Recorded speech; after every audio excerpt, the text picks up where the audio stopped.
जय हिंद दोस्तों। आपका बहुत बहुत स्वागत है अपने YouTube चैनल सिलेक्शन फार्मूला के ऑनलाइन प्लेटफॉर्म पर। साथियों, जैसा कि आप जानते हो, आगामी 7 जुलाई को सीटेट की परीक्षा संपन्न होने जा रही है और इस परीक्षा में EBS से पूरे 30 प्रश्न पूछे जाते हैं। तो दोस्तों, आज की क्लास में हम EBS के सीटेट की परीक्षा में बार बार पूछे जाने वाले प्रश्नों का डिस्कशन करेंगे और ये वीडियो आपकी परीक्षा के लिए बहुत ही इम्पोर्टेंट है।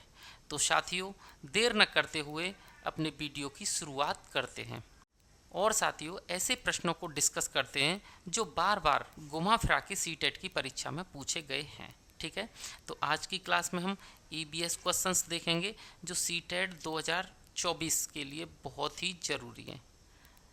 ठीक है साथियों, तो चलते हैं अपने पहले प्रश्न की ओर।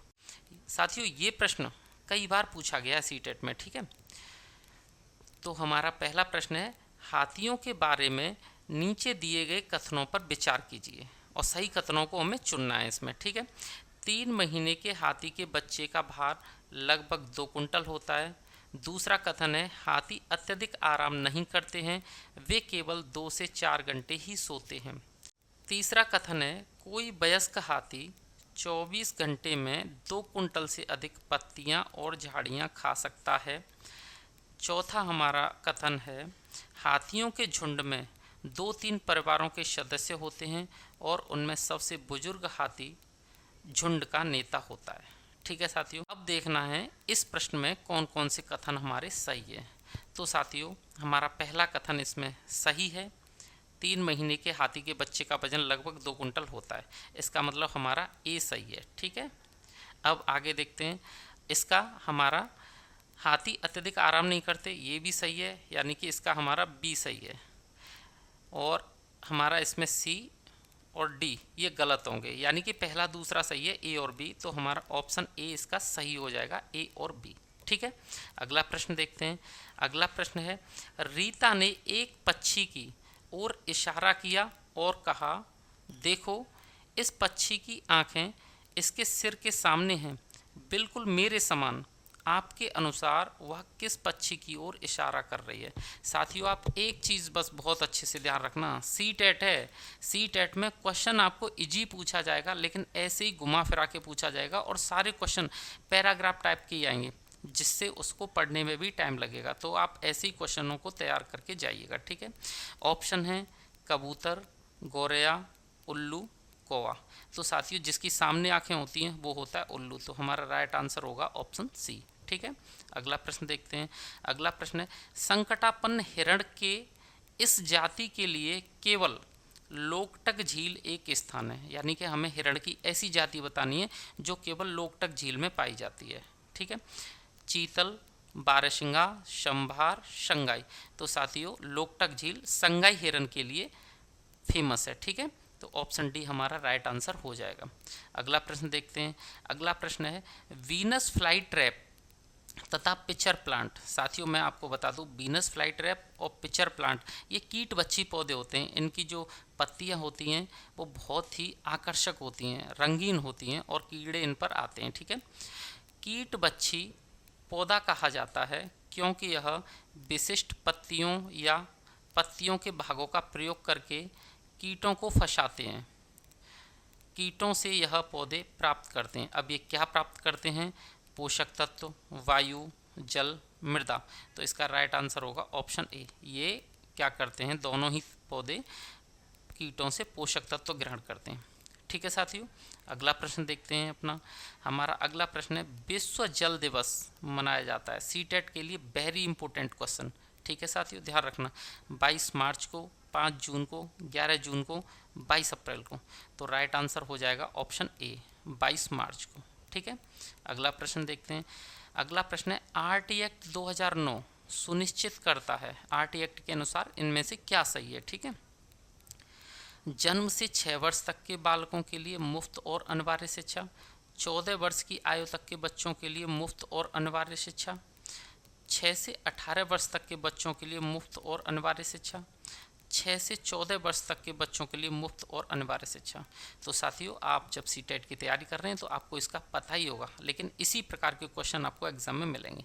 तो इसका राइट आंसर होगा ऑप्शन डी, 6 से 14 वर्ष के बच्चों के लिए मुफ्त और अनिवार्य शिक्षा। ठीक है, अगले प्रश्न को देखते हैं।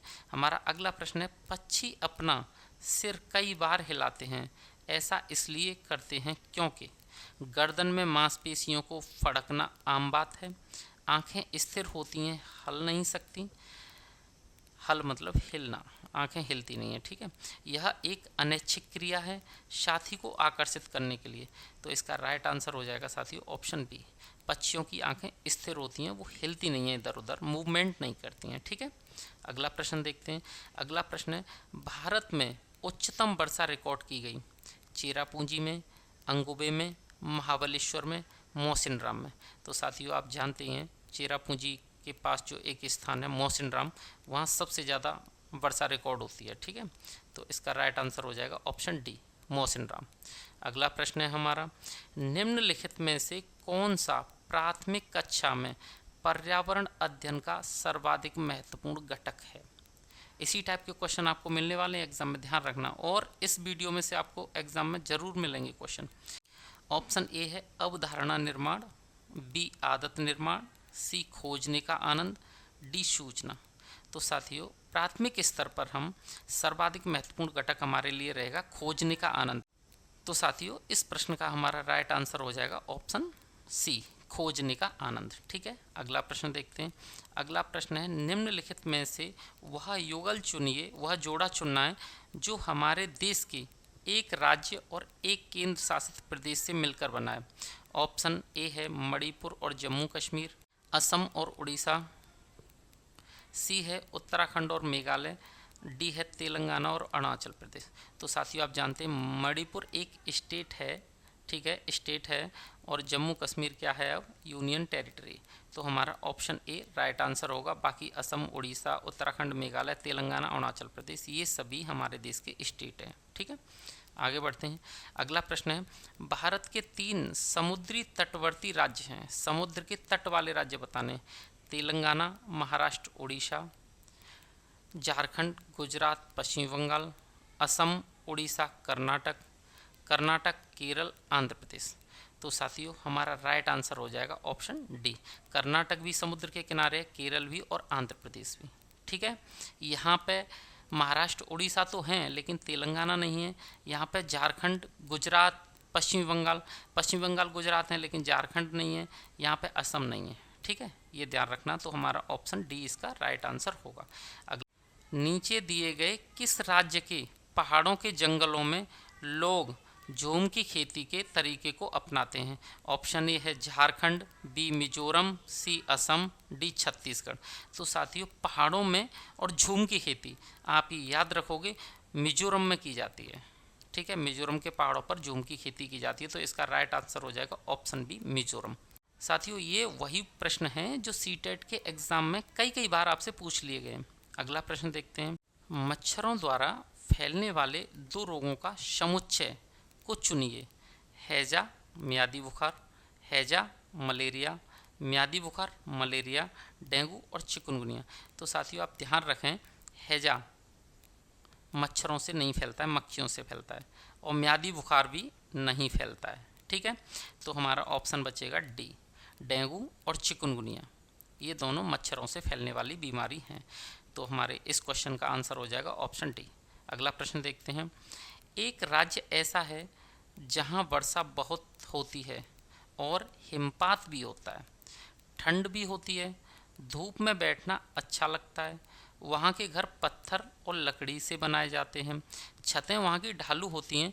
अब तो आपको उस राज्य का नाम बताना है। इन ऑप्शन में से चुनिए। हिमाचल प्रदेश, असम, बिहार, लद्दाख। तो साथियों, इनमें से ऐसी जगह है हिमाचल प्रदेश। ठीक है, तो ऑप्शन ए हमारा राइट आंसर हो जाएगा। अगला प्रश्न देखते हैं। डल झील हमारे देश का एक प्रसिद्ध पर्यटन स्थल है। इस झील में हाउस बोट है जिसमें लोग रहना पसंद करते हैं। यह झील जिस शहर में है वह शहर है। देखो, आपको सीधा नहीं पूछा गया है कि डल झील कौन से शहर में है, आपको सीटेट में ऐसे ही क्वेश्चन पूछे जाएंगे, एक पैराग्राफ पढ़वाया जाएगा, पूरा पूरा टाइम आपका उसी में खर्च हो जाए, फिर भी आपको जल्दी जल्दी क्वेश्चंस के आंसर करने हैं। ठीक है, ऑप्शन है उदयपुर, जयपुर, हैदराबाद, श्रीनगर। ये श्रीनगर यहाँ 2 बार टाइप हो गया है, तो इसका राइट आंसर भी हो जाएगा ऑप्शन डी, श्रीनगर। डल झील कहाँ है? श्रीनगर में है। ठीक है, अगला प्रश्न देख लेते हैं।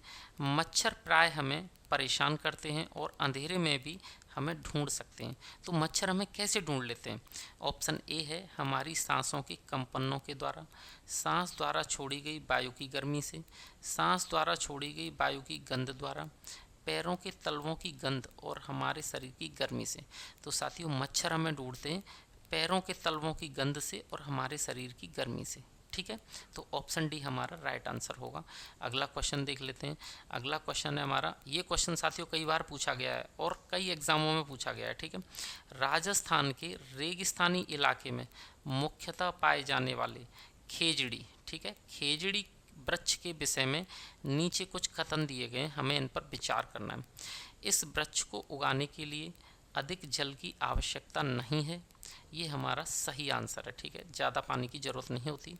यह वृक्ष बहुत उपयोगी है, इसकी छाल से दवाइयाँ बनाई जाती हैं और लोग इसके फलों को खाना पसंद करते हैं, ये भी सही है। यह छायादार वृक्ष नहीं है, ये गलत है साथियों। ठीक है, छाया भी होती है इसकी, वृक्ष है। इस क्षेत्र के जानवर इस वृक्ष की पत्तियों को खाना पसंद करते हैं, तो ये भी सही है। तो हमारा ऑप्शन सही होंगे। इसे ए मान लेते हैं, ये 1 2 3 लिख गया है, ए, इसे बी और डी, तो ए बी डी हमारा सही आंसर होगा। ठीक है, तो हमारा ऑप्शन ए इसका सही आंसर हो जाएगा। आगे बढ़ते हैं। अगला प्रश्न है हमारा, निम्नलिखित में से वह राज्य चुनिए जहाँ के लोग नारियल के तेल में पकी या तली समुद्री मछली खाना पसंद करते हैं। ऑप्शन ए है गोवा, तेलंगाना, छत्तीसगढ़, झारखंड।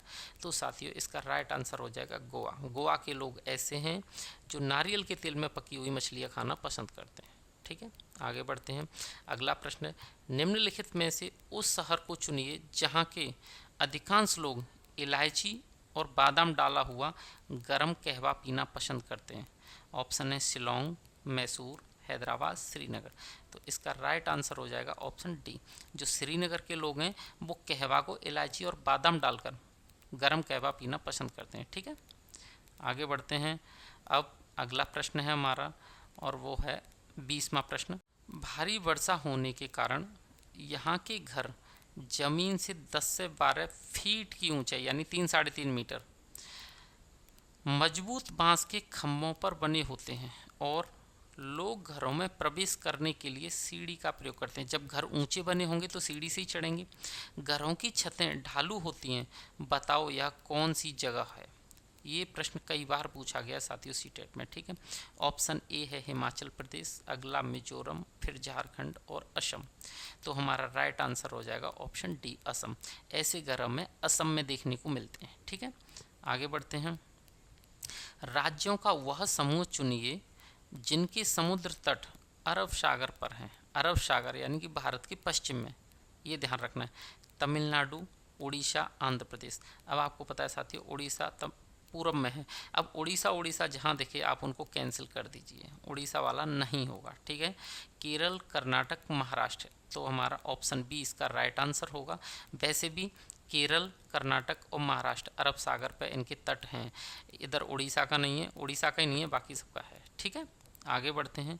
अगला प्रश्न है हमारा, कल्पना कीजिए कि आप एक उद्यान यानी कि पार्क में हैं और वहां भूकंप आ गया। आप सुरक्षा की कौन सी युक्तियां अपनाएंगे? इमारत से दूर खुले में रहिए, निकटतम इमारत में भाग जाइए, निकटतम वृक्ष के नीचे खड़े हो जाइए, निकाल कर भागते हुए निकटतम सड़क पर जाइए। तो ये तो गलत है, सड़क पे नहीं जाएंगे, वृक्ष के नीचे भी खड़े नहीं होंगे, इमारत में नहीं जाएंगे, हम खुले में ही जाएंगे। तो ऑप्शन ए हमारा राइट आंसर हो जाएगा।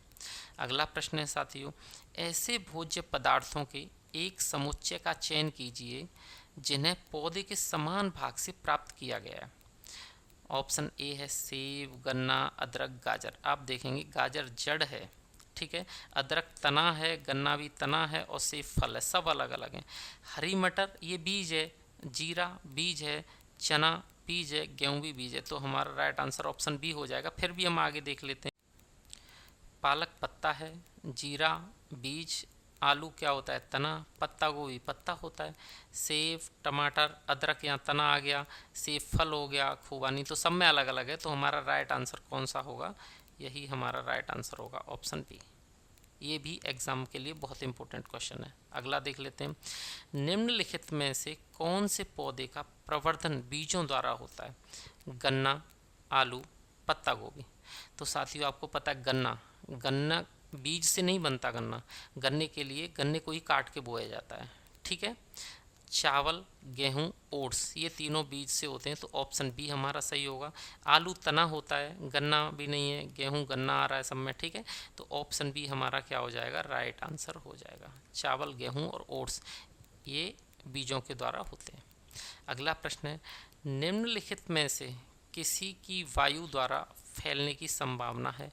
वायु से कौन सा सबसे ज़्यादा फैलता है, सूरजमुखी, आक या मदार, ये मंदार नहीं है, केवल मदार है, ठीक है। आम, जैंथियम। तो साथियों आक का पौधा देखा है, वो हवा से फैलने लगता है, तो आक या मदार ही हमारा राइट आंसर होगा।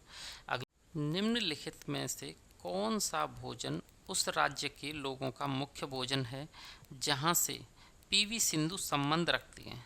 तो साथियों पीवी सिंधु का जन्म हैदराबाद में हुआ था, वो साउथ से संबंध रखती हैं। तो ऑप्शन ए है इडली, चटनी, चावल, सांभर, रोटी, दाल, चावल, सब्जी, पराठा, रोटी, सांभर, बांस की करी, मछली करी और चावल। तो इसका राइट आंसर हो जाएगा ऑप्शन ए, इडली, चटनी, चावल, सांभर, यानी कि साउथ वाला भोजन, ठीक है। ये आप याद रखेंगे। आगे बढ़ते हैं। हमारा अगला प्रश्न है, उर्वरकों की अपेक्षा खेतों में खाद का उपयोग करने की सलाह दी जाती है क्योंकि खाद जैव निम्नीकरण है, यानी कि कम से कम नुकसान करता है हमारे पर्यावरण को, ठीक है। खाद से एक प्रबल रासायनिक अभिक्रिया नहीं होती है, खाद से मृदा में सूक्ष्म रंध्र बनते हैं, खाद की बड़ी मात्रा में आवश्यकता होती है। तो साथियों पहला सही है, ये कम से कम नुकसान करता है, और इससे प्रबल जो रासायनिक अभिक्रियाएं ये नहीं होती हैं, ये भी हमारा सही है, ठीक है। अब बात करते हैं, खाद से मृदा में सूक्ष्म रंध्र बनते हैं, ये भी सही है, और खाद की बड़ी मात्रा में ऐसा नहीं है कि उर्वरक से ज़्यादा खाद की ज़रूरत होती है। तो ए बी सी ये हमारा सही होगा, तो इसका सही हो जाएगा ऑप्शन बी, ठीक है। आगे बढ़ते हैं। अगला प्रश्न है, जिस राज्य से नीरज चोपड़ा संबंधित हैं उस राज्य के लोगों का मुख्य भोजन है, इडली, चटनी, चावल, सांभर, रोटी, दाल, राजमा, आलू पराठा, सांभर, मछली करी, चावल, मछली करी। यानी कि आपको बस एरिया पता होना चाहिए लगभग, उसी के अकॉर्डिंग तुम भोजन को चुन सकते हो। और ऐसा क्वेश्चन हर बार सीटेट में पूछा जा रहा है, हर बार, ध्यान रखना, ठीक है। तो नीरज चोपड़ा हरियाणा से हैं, और हरियाणा के लिए बढ़िया भोजन इनमें से क्या है जो करते हैं वहाँ के लोग, ये वाला ऑप्शन बी, रोटी, दाल, राजमा, आलू पराठा, ठीक है साथियों। तो ये है नीरज चोपड़ा से संबंधित राज्य का भोजन, ऑप्शन बी हमारा राइट आंसर हो जाएगा। आगे बढ़ते हैं। अगला प्रश्न है, जब किसी एक कपड़े पर दूध उड़ेलते हैं तो मलाई उसी पर रह जाती है, पृथक्करण की यह कौन सी प्रक्रिया है, कौन सी विधि है, निस्यंदन यानी कि फिल्ट्रेशन, चालन, अवसादन, निस्तारण। तो साथियों किसी चीज़ को छानना, फिल्टर करना, ठीक है, निस्यंदन, इसका ऑप्शन ए हमारा राइट आंसर होगा, ठीक है साथियों। आगे बढ़ते हैं। अगला प्रश्न है हमारा, मान लीजिए कि आप मध्य प्रदेश में हैं और इस राज्य की सापेक्ष किस दिशा में हमारे देश के सर्वाधिक घने जंगल हैं। अब सर्वाधिक घने जंगल कहाँ मिलेंगे आपको, जहाँ सेवन सिस्टर हैं, सेवन सिस्टर, वहाँ आपको सेवन सिस्टर मतलब हमारे उत्तर पूर्व के राज्य, ठीक है। तो ठीक उत्तर में गलत हो जाएगा, उत्तर पूर्व वाला हमारा राइट आंसर होगा, ठीक पश्चिम में भी गलत होगा, ठीक उत्तर पश्चिम ये भी गलत होगा, तो ऑप्शन बी हमारा सही होगा। तो साथियों इस वीडियो में हमने हर उस क्वेश्चन को देखा है जो हर बार परीक्षा में पूछा गया। ये 30 के 30 प्रश्न आपके लिए बहुत इंपॉर्टेंट हैं, और इन प्रश्न में से आपको परीक्षा में प्रश्न देखने को मिलने वाले हैं। तो आप इस वीडियो को एक बार अच्छे से देख के जाइएगा, अगर एक बार में समझ नहीं आए तो आप 2 बार देख सकते हैं। अगर आपको ये कंटेंट अच्छा लगा है तो साथियों चैनल को सब्सक्राइब करें, वीडियो को लाइक और शेयर करें। वीडियो देखने के लिए धन्यवाद।